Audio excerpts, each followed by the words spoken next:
story right now. I'm in market. Oh, 2 weapons cases. Wow. What? Yeah, I'm not even joking. Chads and the rats. Hey there, it's me, back again.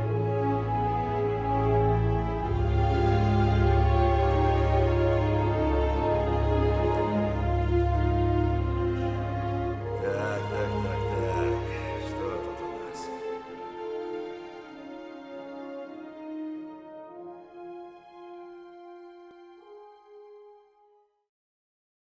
Tarkov of 2017 and Tarkov of today are vastly different games, which is to be expected of an early access game. I mean, I would hope that after years of development, a game has changed and improved. It shouldn't look like what it did on day one. But what's becoming more evident is that the core ideology of what BSG wanted Tarkov to be has changed, but the game has not always changed to accommodate the new vision. This has led to conflicting systems and features and a segmented community, and Tarkov is suffering from an identity crisis. Now, I'm not going to be dramatic and say that if Tarkov doesn't sort itself out by X date, then I'm quitting, and that's just because I enjoy the game. I've played it for years. It's my mainstay game right now, and there's always going to be something about Tarkov that brings me back to it. But I'd like to go through and point out a few of the conflicting ideologies and features in Tarkov that make it confusing as a player and as someone who's followed the game since early 2017, 2018, and what's kind of leading to that identity crisis. I think it makes the most sense to start with a more contentious topic that the community gets divided on a lot, and that's realism versus immersion. Realism has been used in defense or assault of every feature, character, or system added to the game, and it's obvious that it's even aggravated Nikita, as he has since walked back his saying, as realistic as playable, and now speaks more on general immersion. Though this has impacted the game in kind of an odd way. Systems which were once realistic have been gamified, while other systems that were originally gamified have been changed to be realistic. The contradicting systems result in immersion-breaking interactions for the player. One of the most notorious examples of this is back in patch 12. This is when recoil was increased for all weapons across the board to the point of really nullifying some weapons' usefulness altogether. Weapons like the MP5 and the MP7 now shot to the ceiling when in reality they're little pea shooters. You would expect that for a trained PMC, in real life we would expect some sort of basic weapon handling skills. But the developers' response to these changes boiled down to, well, we didn't like the laser beam weapons, so we changed it.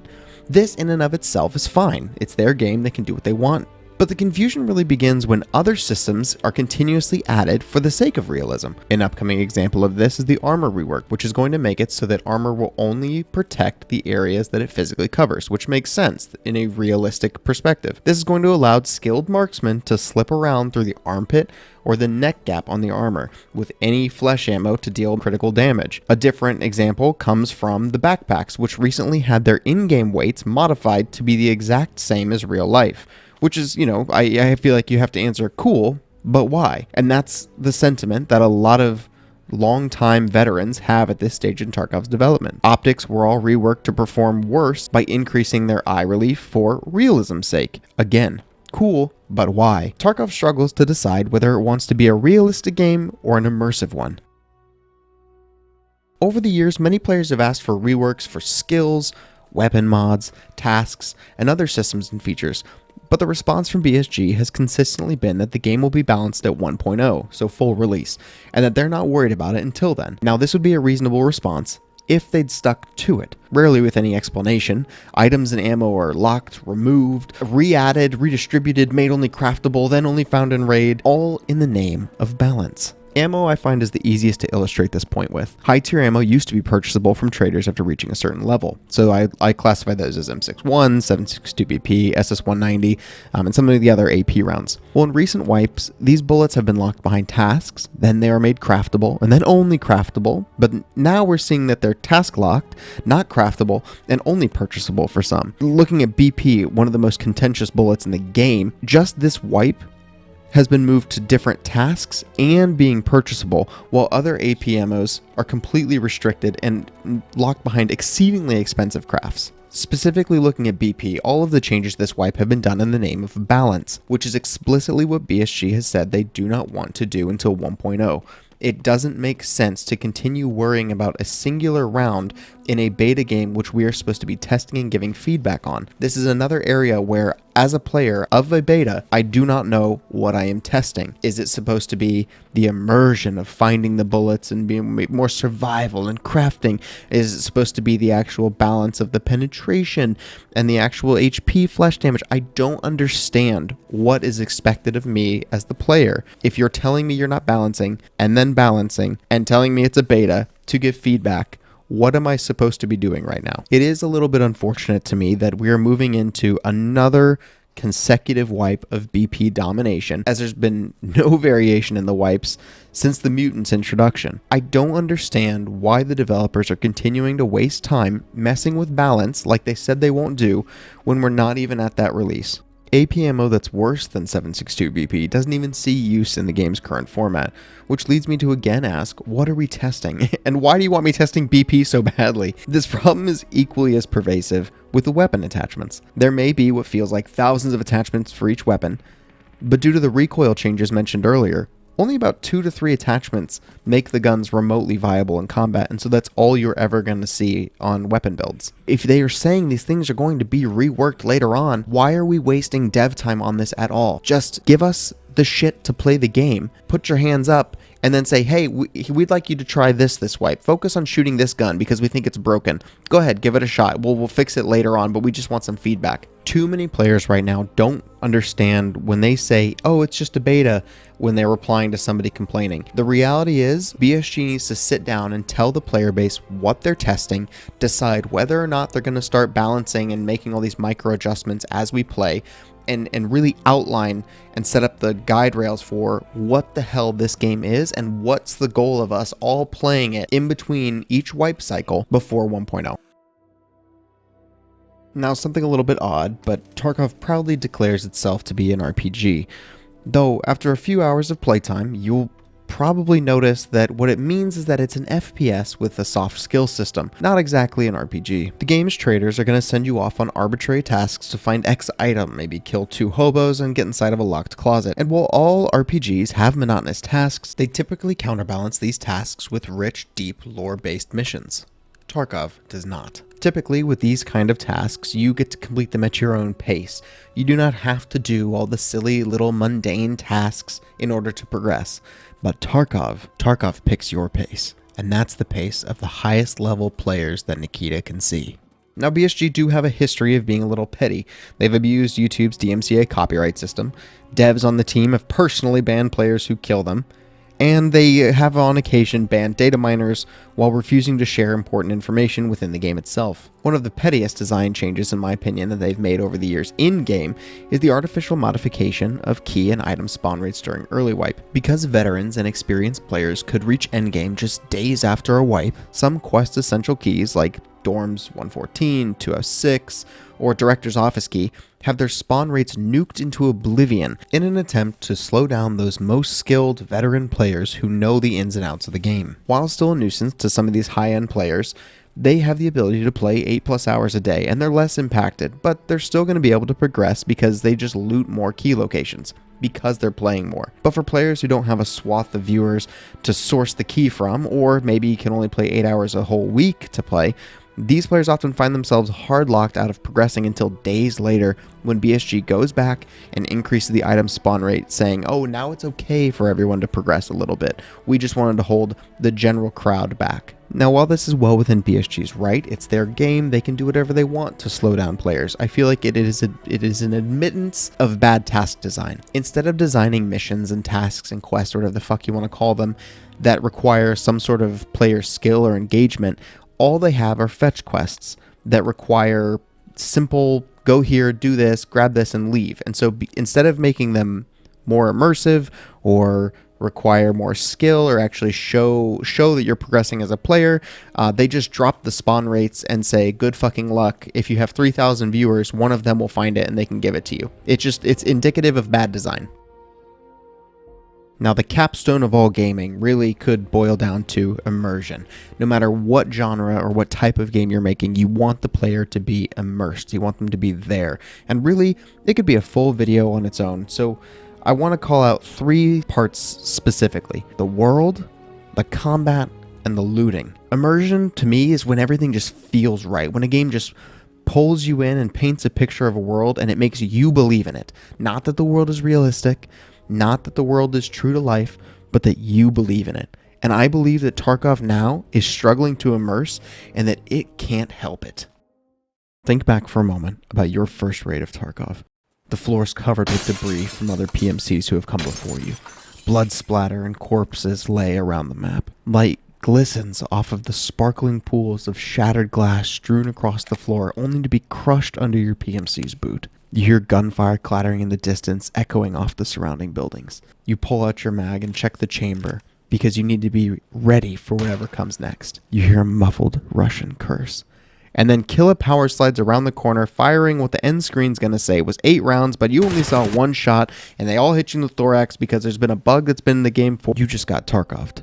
Tarkov is the most immersive game I've ever played, every single raid, until it just isn't. And one of those things that just isn't immersive and always rips me out of it is Tarkov's AI. It is a cancerous blight on its immersive qualities. If you watch the AI long enough, you'll notice a little bit of a pattern. They stand in a spot, they swivel in place, a nice 180 turn, they eat whatever they have on them, they check their magazine, they sprint to a new location and repeat. The only thing that's going to break up their beautiful scav dance is if they lock on to a player through an object and they trace him as the other player moves along. But beyond just their actual behaviors, Tarkov bots suffer a complete resistance to engage with the world itself. They feel unnatural and rigid compared to the rich world that they're in. A lack of ambient animation, such as leaning, sitting, or basic posture shifting, results in this immersion-breaking bot behavior. Going even a little bit deeper there, the bots refuse to lend any immersion to combat. When shot, the most a bot is going to do is groan, grunt, or run away.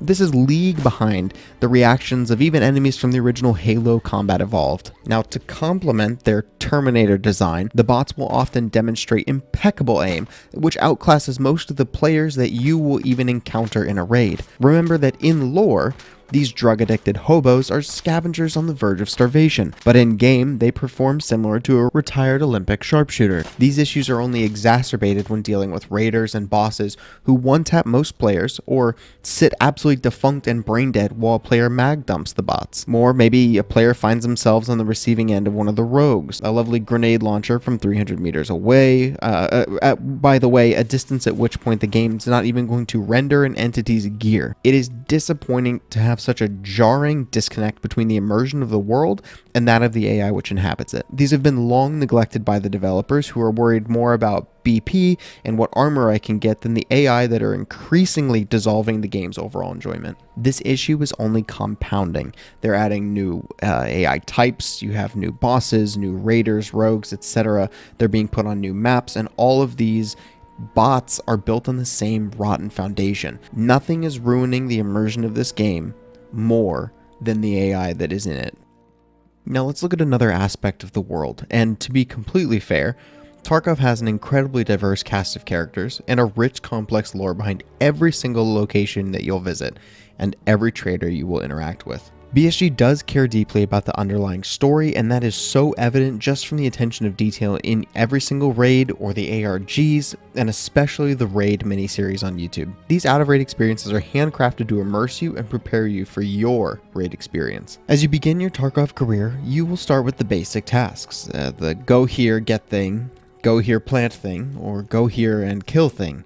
And this is to be expected. Every RPG, every MMO has these same type of basic tasks and missions that are going to guide you through the early hours of the game. But as you round out hour 20, hour 50, hour 100 of the wipe, you will still be completing tasks that fall into one of these 3 buckets, but they'll have some slight arbitrary modification. Maybe the get thing has 10 different spots that the item is going to spawn. Or maybe the kill thing wants you to wear bunny ears and a maid outfit to do it. Even the new Lightkeeper endgame missions that are for players 50 plus fall into these buckets, and yet the Lightkeeper has been a part of some of the most lore-intensive events since the game's launch. These repetitive and simplistic tasks result in, surprise, a repetitive gameplay loop that fails to immerse or engage the player. It's really gotten to the point where most veterans can figure out what task a player was doing just based on their gear set or where they were on a map. That is not immersive game design. That's repetitive and boring. BSG's over-reliance on the wiki compounds these issues. Oftentimes, the actual quest descriptions don't provide enough evidence or information for the player to determine what they're actually supposed to be doing or where they're supposed to be going. For years now, data miners and other players like Pastilli have gone about and done the tasks and tried to figure them out,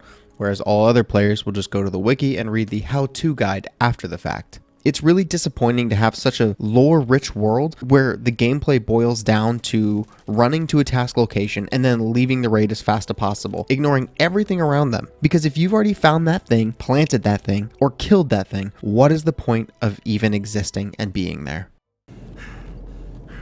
Sprinkles of blood glisten on your unrepairable face shield. You don't know if it's yours or that of the dead man lying on the floor in front of you. And in an attempt to clear your vision, you smear the blood across your visor. It was him or you.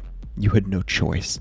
This is Tarkov after all. Crouching down, you begin to plunder his bag. Magazines for a rifle, weapon mods for your next build, AP ammo. It's going to help you bring down that next no-lifer. You pack up and head for the extract, ready to line your stash with this useful equipment. But then you realize your vision was too blurred and you were just a little bit too concussed and you missaw. Reality sets in and you open up your bag and look at what you just picked up. The ammo was some garbage 545 variant worth only a few rubles. The weapon mods are for a TT pistol, a Taz, and there's a DVL barrel in there for good measure. You double check the magazines and they're worthless, cheaper from the traders. Luckily for you, the man had a nice armor and you throw that in your bag instead. You take one step and find yourself incapable of moving any further. You're too weighed down. You'll never make it to extract. It doesn't matter to you. You drop the armor, it was only worth 90k, and you can just find some CPU fans that will have a higher value per slot. You walk away from the corpse, an incredible battle, lighter 25 bullets, with nothing to show for it, except for a dog tag. That is Tarkov PvP. At its core, Tarkov is a looter shooter, but over the years, the way that the player actually loots in raid has completely changed. Due to found in raid changes, RMT, and the upgraded weight system, the player is disincentivized to loot for what they need, but instead what they might buy. Due to RMT, changes to the loot tables as well as nullifying some loot locations like Emercom Ultra Medical, Kiba, and some of the other high tier areas, players are disincentivized to check a lot of the spots that they used to and instead rely solely on the traders. So the way that players have compensated is they now load up their bags with a balance of highest value per slot items while also maintaining reasonable weight. You can't loot too much or you won't be able to get out of the raid, but you don't want to actually pick up that gun or armor because you can just buy it cheaper than it's going to cost you to try and get it out of raid. It would be a sin. I mean, I would be remiss not to discuss combat in this game. The Raid series really demonstrates BSG's vision for combat, cover to cover, prolonged engagements, gritty and intense firefights, and to its credit, Tarkov can be that on occasion, but at about the same frequency that we see Halley's Comet. Most fights in Tarkov fall into two buckets, and both extremes are due from recent changes that have erased many fights which could fall in that in-between area. Current Tarkov fights are either hyper-aggressive and fast-paced, abusing desync and netcode, or two, players stand still in a room or in a bush and just wait for the other person to move first. Neither playstyle is at fault for how they play because the game is encouraging it, and neither is necessarily wrong, even though bush sitters can be damned. But both extremes are a result of fundamental issues with the game. Looking at the hyper-aggressive first, if it is used correctly, Tarkov rewards players who move. If you spend any time PvPing, you know about the right peak. It's an overused term that a lot of people don't understand when they say it, but it's a peak that, due to the poor netcode and character model camera placement, it allows a player to fire at an enemy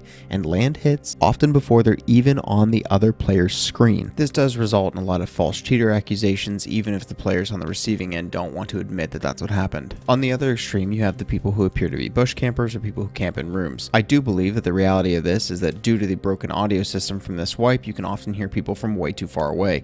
People who hear people from too far away are going to stop, prepare, and be ready for essentially an ambush. On the receiving end of one of these players, it appears that you just got out-camped by somebody who hadn't moved. Additionally, you can look at the broken movement system and the weight system that have been added, and because people are constantly overweight and the lower level players will not have high enough skills to mitigate these new weight restrictions, they are often stopping more frequently to regenerate stamina, catch their breath, And so if you're going to catch them more often in bushes and you just run up because you're faster and it makes it look a certain way. But regardless, it is incredibly frustrating. When you add together the people who are actually camping in bushes and are actually camping in rooms and actually camping extracts, you're going to have a very, very frustrating experience. Regardless of mine or your opinions on these playstyles, neither of them seem to fall in line with BSG's vision for combat in Tarkov. Just look back at the Raid series. But because of the contradictory and broken systems, players have found themselves forced into one of these two playstyles.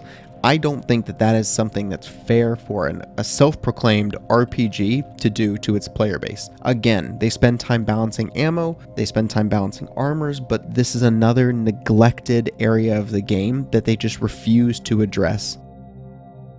This video wasn't necessarily aimed at new players or even veterans, but really just a cathartic way for me to try to concisely explain my confusion with the direction of Tarkov. It has felt like BSG says one thing and does another for many years, but we're really starting to see where all these disjointed features and systems are clashing in Raid and in the menus and in the way that they're setting up the lore and the missions, and I'm confused what this game is supposed to be, especially if it's saying it's a beta, but it has an ETS where they're testing things, but we don't know what we're testing on the live servers. Even though it's a beta, we're supposed to be giving feedback. It's really become this mess of a game, and I don't understand what the game wants to be anymore. And I don't know if BSG knows what they want the game to be anymore, or if they just have this cutesy vision that Nikita keeps in his head and he's the only one who knows, right? He has the keys to the kingdom. When I try to think about explaining this game to some of my friends, maybe in an attempt to get them to play it, I really don't know what I'm supposed to tell them it is. It's not a milsim, but kinda. It's not really a looter shooter, but I mean also kinda. I mean, it's definitely not an RPG or an MMO, but I guess kinda. I mean, it isn't realistic, really, or immersive, but it also is kind of both. And I feel that we've moved to a point where that's by design, but on accident and shitty. I feel that Tarkov's really just lost the plot and is now comprised of an amalgamation of half-baked systems, contradictory ideas, and somewhat good intentions. Tarkov is in the midst of an identity crisis, and I pray that someone at BSG can give the game a sense of cohesion before the ever-approaching deadline of 1.0. Thanks for watching.